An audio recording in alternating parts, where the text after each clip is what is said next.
Hello,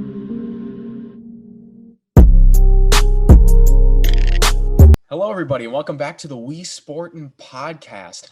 I am here with Tim. No Nico, sadly. We're filming this early in the morning, so he's asleep like a normal person is. But I have Tim here, and it's sad to see it come to this. The last college basketball video of the season. Tim, how does that make you feel? It's been quite a journey. I'm really happy to be a part of it. It's been really fun for me. It's made me follow things really closely, and it's been really fun to dive deep into a lot of these teams and a lot of these matchups. But you knew it was going to come to a close at some point. But yeah, you hate to see it go. Yeah, with all good things must come to an end. And as this amazing tournament comes to a close, we will be taking this episode to not only reflect on the national championship game, but all of the best moments and some of the best teams from the tournament. But before we do that, a word from our sponsors. You know, I was rooting for Baylor last night, and when that final buzzer sounded, I was saying, I'm going to go party at Burns Kish Funeral Home to put Gonzaga's undefeated season in a coffin, because that died. Their hopes and dreams died that night. Yep. Rest in peace. Rest in peace. Thank you to Burns Kish Funeral Home for sponsoring. But now on with the episode. So we're going to be breaking down the best moments of the tournament. And where better to start than Oral Roberts, the Cinderella team of Cinderella teams in this tournament. Tim, you saw them with your own eyes, and they captivated the hearts and imaginations of America. The little team that could from Tulsa, Oklahoma, with stud players such as Max Asmus and Kevin O'Banner. They were the little team that could. You know, they beat Ohio State in overtime, and Tim, you can talk more about that game. They beat Florida, and they were one shot away from dethroning Arkansas. And it was an amazing story. It was an amazing ride to watch. Tim, what do you think about this Oral Roberts team? I mean, you got a special group of guys right there. They proved that they could compete with the best of them. They came out hot, guns blazing against Ohio State, proving that they were not going to back down. They did it the whole way, and they went and backed it up in the second round, proving that it was not just a fluke. And they came out and had another strong performance, and like you said, one shot away, quite honestly, a couple inches away with that final shot from making an Elite Eight run. So really impressive. They've got some great players on that team. Asmus and O'Banner, both of those guys are they have such heart. Playing insane amounts of minutes, taking the load of that offense. So I mean, absolutely, I love that team. They played every minute of every game. Most of them only taking like 1 minute off, doing Even most of the scoring. I mean, O'Banner in the rounds that Oral Roberts was in was the leading scorer. And I don't think this is going to be the last of Oral Roberts, because they signed their head coach to a long-term extension after the tournament ended. But God, what a run. But we got to move on, and we have a lot more to cover. Now, one of the first round games that I thought was really special to watch was the Jason Preston story and the Ohio Bobcats as they beat Tony Bennett's Cavaliers. And I mean, that was a feel-good story all over. Jason Preston, just the American dream from nowhere. Now he has NBA draft hopes. You know, him and Ben Vanderplas teaming up and bringing the action to the Cavaliers. And you know I love me some action. So, you know, they came away with a W, 62-58, and they did what they could. Tim? Yeah, I mean, it was an impressive performance all around. They did what they needed to do, and you're right. That's quite a story for Preston. You heard about him a little bit coming into the tournament of like his journey, and you love to see those journeys culminate to something really special. And that first round win was absolutely something special for that group of guys. So you really love to see it, and I hope he goes on to do some great things. He's definitely got some real talent. Absolutely, nothing but the best for Jason Preston. But now we turn to a more somber note because we got to talk about Purdue. When it comes to upsets in this tournament, that was quite the upset. North Texas beating Purdue. I picked Purdue. Tim, you obviously had Purdue, and Purdue showed great fight in the second half after being down early in the first half, like I knew they would. they clawed back, forced overtime, but overtime was just the end of the line. And Tim, I'm going to let you do most of the talking about this one. I'm just going to say. Yeah, it was a pretty typical Purdue game for those last couple of games there. They kind of made a little bit of a name for themselves of starting out really flat, oftentimes going into halftime with a sometimes double-digit lead, and just somehow doing what needed to be done to make a big run to come back and make it close at the end. And that's what they did. But all credit to North Texas. They played a great game. They had some crazy shots down the line. And they were hitting shots that Purdue wasn't. So that's what it came down to. I mean, Purdue had some things that just didn't go their way down the stretch that North Texas did. Game could have gone both ways, but quite frankly, when you let yourself get down into a hole like that to start the game, in some ways you question whether or not you deserve to win that game. But I love the heart they showed to be able to climb back in, and I think that shows some great potential for the future for all of those guys, getting all those guys back, other than Aaron Wheeler, who's transferring to St. John's University. So all the best. Great, get Aaron Wheeler in the Big East with me. Yeah, have fun. But, no, I'm going to look forward to watching Purdue basketball. I'm definitely going to root for them going forward. Now, there were a lot of first-round games that were really interesting to watch, but we can't cover them all because we only have so much time in this video. So we're just gonna run through some quick ones. Like the first major game in the tournament started off with a bang in terms of the first round. Florida and Virginia Tech going to overtime. That was a thriller. I really enjoyed that. That was a fun game to watch. Oh yeah, absolutely. Close down to the wire.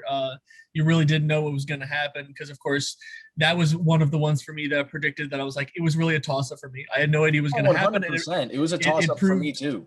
It proved to be exactly like I thought. Either team could have won that game. So real battle, but Florida did what they needed to do to knock down the shots down the stretch. Absolutely. We talked about Texas being a boomer bust team on this channel. And yeah, they busted in a big way, dropping the game to Abilene Christian. And all the credit in the world to Abilene Christian. They played a great game. They dominated the turnover margin in that game, and they came away with a win against Texas. Yeah, absolutely. I mean, they did what they needed to do.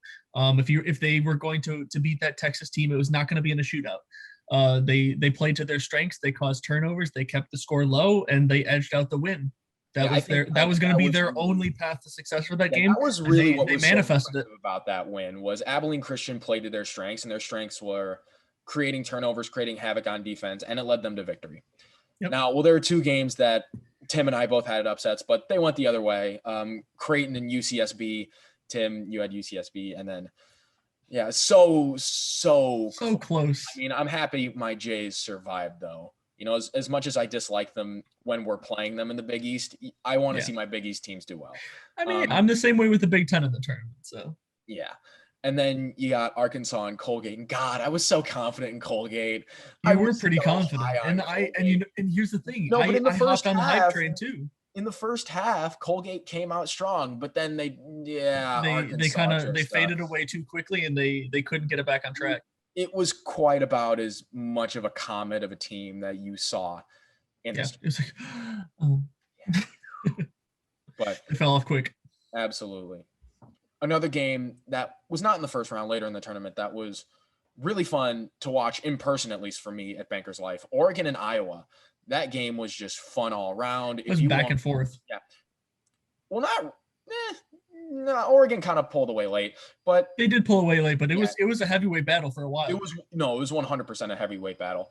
But if you wanted offense, if you wanted high flying, if you wanted dunks, like this was the game to go to. Like for Oregon, like Chris Duarte, LJ Figueroa, Eugene Omori, they were flying all over the place. It seemed like they were knocking down every single three. It seemed like they were dunking the ball in Iowa's face on a fast break almost every other possession. And it was so fun to watch. Like, even though I was rooting for Iowa because they're my Big Ten team, I can't lie. As just a fan of good basketball, that was a really fun game to watch. And I know you were also very high on Oregon. So I was very high on Oregon. That was one of the upsets that I had in multiple brackets. So I'm pretty pleased about that. It it was very sad, and we can not mention Luka Garza. We can't not mention him. One hell of a kid. Yeah, in his final collegiate game, dropping 36, giving everything he had, and just seeing him in tears like that was heartbreaking, because you saw a kid that gave everything he could to that program. I mean, he stayed in Iowa all 4 years. He gave his heart, his soul, blood, sweat, tears, everything you could have wanted out of a kid. And just what a class act and a hell of a basketball player in Luka Garza. You cannot ask for much more in a kid. Absolutely. I mean, it's the definition of fighting to the bitter end. He gave it everything he had, and down to the final moment, he fought for the Hawkeyes. And I think that, I know they will always remember that fan base, that university. They will always love him and credit him for everything he brought to that team. Absolutely. But now let's get into some of the teams that made a deeper run that really we didn't expect to be there, and there were quite a bit of them. The first team we have on tap to talk about is Syracuse, the Orange. I know I had them getting curb stomped by San Diego State, but not only did they do that, but they made it to the Sweet 16, beating San Diego State pretty handily and surviving West Virginia. I mean, they eventually lost to Houston, who made the Final Four. More on Houston later. He played really well, especially Buddy Boeheim. Buddy Boeheim lit it up.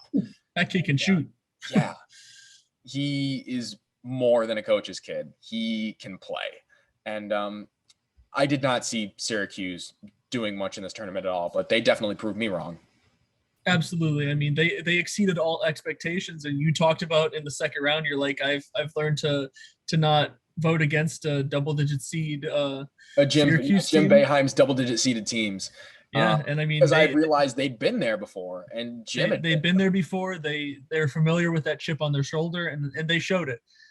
They came to play, and I don't know if other teams just weren't ready for it or just simply didn't have the answers when it came down to game time. But Buddy Boeheim shot the lights out, and it was hard for teams to stop. There's not much more I can say. Simple as that. Exactly. Now, the next team we have here is has sort of become a fan favorite come March, the Loyola Ramblers.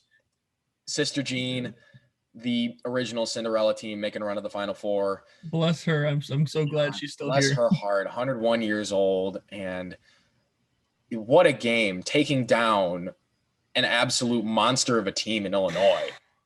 Yeah, a team that we all thought was a juggernaut that was going to be incredibly difficult to beat. They manhandled them. They had their will with them.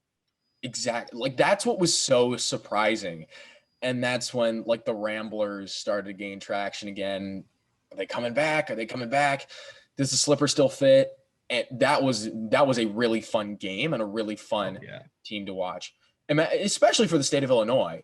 You have basically your two best. It was the battle for Illinois, and going what better stage to have that? Exactly. Well, what better stage to have than historic Hinkle Fieldhouse? One of the most storied venues in the history of basketball. I'm just gonna leave that there, but it definitely set the atmosphere for a really, really good game. Absolutely. And, Loyola's run, they're always fun while they last. You want to ride the wave as long as possible. But that's going to segue me into the next team, the team that Loyola lost to, 12th-seeded Oregon State. And this was really weird because they didn't have the greatest regular season, but that they came out of nowhere, won the Pac-12 tournament, and then they won 3 games to get to the Elite Eight. They beat single-digit seeds to do it. They beat Tennessee in the first round. Then they beat Cade Cunningham and Oklahoma State by double digits. Then they beat the Cinderella team in Loyola. I mean, like, some of these guys, the only player that I'd really even heard of on Oregon State is Ethan Thompson. But then you got Warith Alatishe, which is one of my favorite names. That's quite a name. It is quite a name. I love that name. But Oregon State definitely proved themselves. Absolutely. I mean, they showed all facets of their team in those 3 tournament wins. I mean, they dominated Tennessee. A 14-point win They showed that they had the capability to be there. They were riding their momentum. They come into the OK State game, held Cade Cunningham at bay, which is very hard to do, and a lot of teams showed that they could not do. And they pulled out a 10-point win there. And then they went and they were still able to put up 65 on the incredibly well put together Rambler defense. So they showed that in every facet of the game, they had the ability to outplay their opponent. Well, in the game that they lost against Houston, it was only a 6-point game. They hung the Cougars. So not only did they hang with the Cougars, but they also proved that they were still able to put up 61 on one of the best defenses in the tournament. Oregon State was just they shocked me, that's for sure. If you had told me that there was going to be a double digit, like if you told me there's going to be a 12 seed in the Elite Eight, I probably would have guessed every single other 12 seed before Oregon State, because I never saw that they were going to have that in them to make it that deep. But if you had told me at the start of conference tournament play, that Oregon State is going to not only make the tournament, but make a deep run. Yeah, absolutely. I mean, to win those 6 straight games or whatnot was absolutely hats off to them. Now we're going to get into the team that beat the Beavers, the Houston Cougars. And God, I wish Nico were here. I really wish Nico were here. Hashtag we'll flash. Yeah, hashtag Nico hates Houston. We'll flash it for you. I was a big Houston guy all the way, except for the one round where I picked Syracuse. But we're not going to talk about that. We'll let it slide. No, I loved watching Houston about as much as Nico loved hating Houston. And even though they squeaked it out, they found ways to win. And even though they beat double-digit seeds up until the Final Four, they found a way to beat the teams that they played and get there. Teams that upset, like these were not bad teams. Oh, absolutely. Syracuse had proven themselves. Oregon State had proven themselves. Absolutely proven themselves. To that point is impressive in and of itself. Yeah. So I think it's just a testament to Houston that they even got to the Final Four in the first place. And just that was a really fun team that I enjoyed watching. Oh, absolutely. They were a very fun team to watch. And like you said, they played double digit seeds, but here's the thing. I mean, in a tournament like this, you try to beat who you're matched up with. You have no control over who you're matched up with. So, I mean, they took whatever came at them and they handled it all in stride and managed to find wins. And that's the thing. In a tournament, in a single elimination tournament, all you got to do is find a way to win. Doesn't matter by 1, by 20, you find ways to win, and that's what they did. So hats off to them. They had some pretty darn good wins on their road to the Final Four. Happy that they were able to make it there. I think that's a testament to a lot of those guys and their hard work building that program there. So yeah, you're absolutely right. They were a really fun team to watch. I'm just glad that they were finally able to piece together and make a Final Four run. Because they had some really talented teams in the past that just didn't make it anywhere. Yeah, they just survived. They just survived and they advanced. Survive and advance. On to the perfect embodiment throughout the tournament of survive and advance. Tim, you already know who I'm talking about. The 11 seed that made the Final Four and was one bank shot away from making the national championship, UCLA. We've talked about them at length throughout this entire series, throughout the tournament, but let's just talk about them a little bit more because, God, they deserve it. They deserve it. Yeah, absolutely. From first four to the Final Four, beating Michigan State and then BYU, knocking off Abilene Christian, and then their 2 toughest tests, which I don't know if many people expected them to get through, Alabama, and then the top seed in that region, Michigan, and then going toe-to-toe with Gonzaga. Talk about a heavyweight battle. We didn't think that UCLA was going to be a heavyweight. We thought not at all. It was just going to be a free road to Gonzaga for the national. Gonzaga had to earn it. They had to. Oh, they absolutely did. 100% earn it. And trust me, we're not going to recap that game. We recapped it. We already did plenty of that. Oh, we did plenty of that in the last episode. So if you haven't seen it, go check it out. Yeah. If you want to see us talk about Gonzaga UCLA, because if you didn't watch it, you missed out on what are you doing? The best game of the season. Yeah, go watch that episode because we talk about it a lot. But There's oh plenty man, more to a talk lot, about a when it lot of comes to these the guys that have just embroidered their name into NCAA history, such as Johnny Juzang, Jaime Jaquez, Tiger Campbell, Cody Riley, the guys on this UCLA team that just survived and advanced, and they danced all the way to the Final Four. boy, did they. I mean, they like you said, they found a way to do what they needed to do. And I know I talked about it a little bit previously, but I give so much credit to Johnny Juzang because not only did he put up numbers every single game, but I talked about he'd been struggling with that right ankle injury, and he tweaked it not once but twice mid tournament. So for him to just get it retaped, take some meds, fight through it, get that adrenaline back, and go back out there, and was able to still have big success out there. Kid has tons of heart. And I'm so glad that he's found a home at UCLA because if anyone deserves it, it's him. He's worked so hard to get to this point. He showed heart, he showed grit, he showed tenacity, he showed everything that you would want in a basketball player, in a team player, and then Absolutely. some. So hats off to this UCLA team. There's nothing more that they could have done. But now let's get into the national championship game. How did the tournament end? And not with a bang, but a whimper. Because the game, Baylor Gonzaga, that was canceled twice, that everybody was waiting for, that's how it went? Yeah, it was interesting, very interesting the way things happened. Blowout from Baylor? Gonzaga, no matter what Gonzaga did, they were never able to find a way back into making it real interesting. I mean, Gonzaga fought. They did. Absolutely. Baylor controlled the game from start to finish. They dominated on defense. They made their three-pointers. They wouldn't let Gonzaga grab a rebound. They forced turnovers. I mean, Jared Butler had himself a night. 22 points, 6 of 14 from the field, 4 of 9 from 3, made all of his free throws. And to top that off, he had 7 assists. There's no wonder why he was named the most outstanding player. Absolutely. You pair that with Davion Mitchell, Maceo Teague, who had amazing games, and you got guys like Adam Flagler, Matthew Mayer, just a hell of a squad. Yeah. So.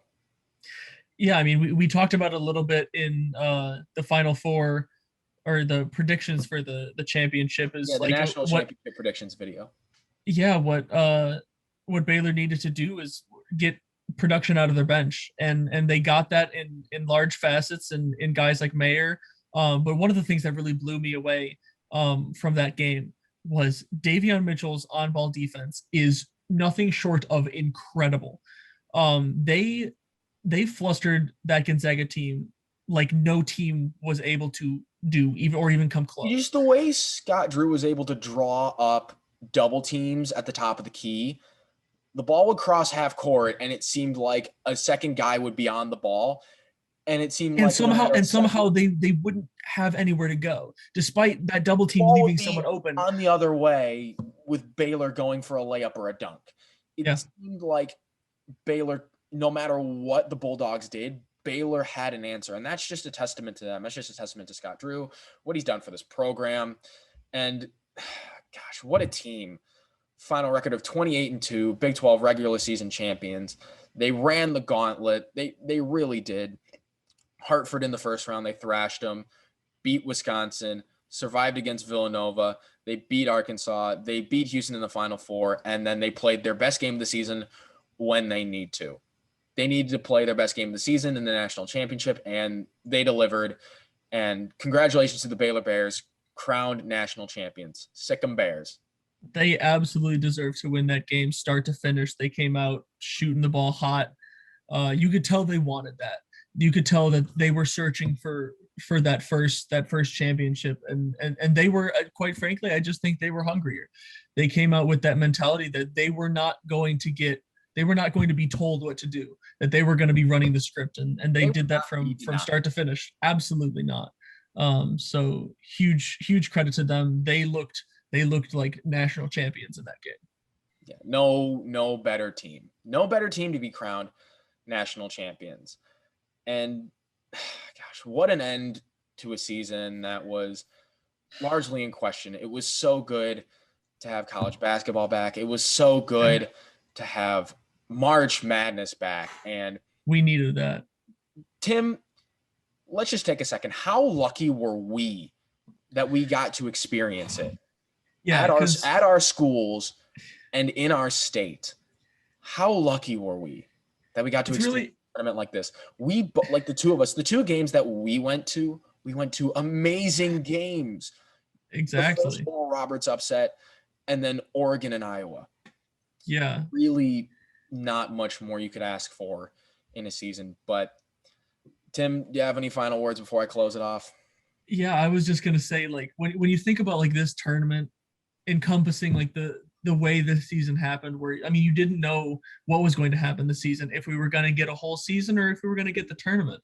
For it to be played in Indiana and at our respective schools as well as down in Indianapolis, I mean, it was really incredible, because one of the things that I thought about, and the biggest reason why I wanted to go to at least one game so bad, is I don't think that there's ever going to be a situation. I hope there's never going to be another situation like this that would lead March Madness to ever be strictly in Indiana, or specifically for me. But I didn't think what they could do, which would be a great move by the NCAA, move it there and do it like this every year. Indianapolis March Madness every year. Come on, NCAA, make it happen. I'm sure that would be great for us, but I loved it. Come on. I'm sure you did, but all the people who flied from around the country probably necessarily didn't. But like, I did not think. All jokes aside, it was an amazing experience. Yeah, I thought if I didn't get a ticket to see a March Madness game in Mackey Arena, I didn't think I was ever going to get to in my lifetime, because I don't think the tournament will ever end up back there. It's just Mackey's not the sizable arena that the NCAA is looking for their March Madness venues. So for me to be able to go there, experience the environment, see my first game in Mackey this year, because of course students weren't allowed in, and then to see the absolute shocker, incredible game that I went to saw, it was truly, it's something I'll keep for the rest of my life with me. I mean, it was incredible, and it really shows the way how wild this season was. Yeah, overall, an amazing end to an amazing season. But that'll do it for the last college basketball episode of the 2020-2021 season on WeSportin. But don't worry, Tim is not going anywhere. You will see more of Tim. We have a lot of amazing stuff coming. We have Trivia for Dummies, which is a spinoff of our Baseball for Dummies series, where Tim and Nico are going to face off in some baseball trivia. Who wins? You'll just have to find out. But as far as other content, go watch our other March Madness content, NFL content, NBA, MLB. We got all that and more coming at you. But until next time, we out. Peace. Tim, quick, say holiday. Chris Bahana Kwanzaa.